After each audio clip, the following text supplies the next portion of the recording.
They keep saying how print is dead. Instead of confiding in private journals, we publicize our private information all over the internet. We acquire our news from television or websites like dig.com. Letter writing is in such a tailspin that the U.S. Postal Service is on track to lose $7 billion this year alone. However, Jeffrey Schatzer, a local author of children's picture books, notes that while the print media is changing, the electronic word will never quite have the same connection we share with the printed word, especially when it comes to making memories. Grandparents want their grandchildren to enjoy the process of reading.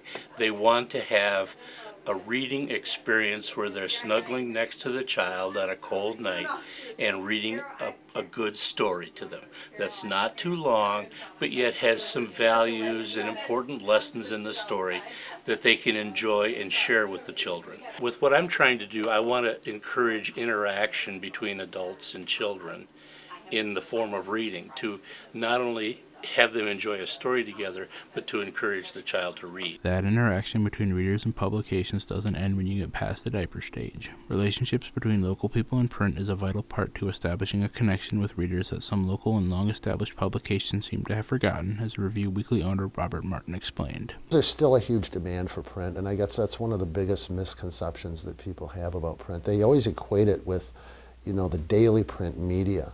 And I think there's several reasons that daily publications have kind of met the fate that they're realizing right now. What I found people really want is local content and regional content, which the reviews always strive to really focus upon. The two complement each other, and in our case, print still drives our overall revenue stream so much because of the fact that people do want something physical that they can hold in their hand. While the presses keep rolling, the ultimate future of print media might be a harmonious blend between both print and its electronic counterpart. You need to use both.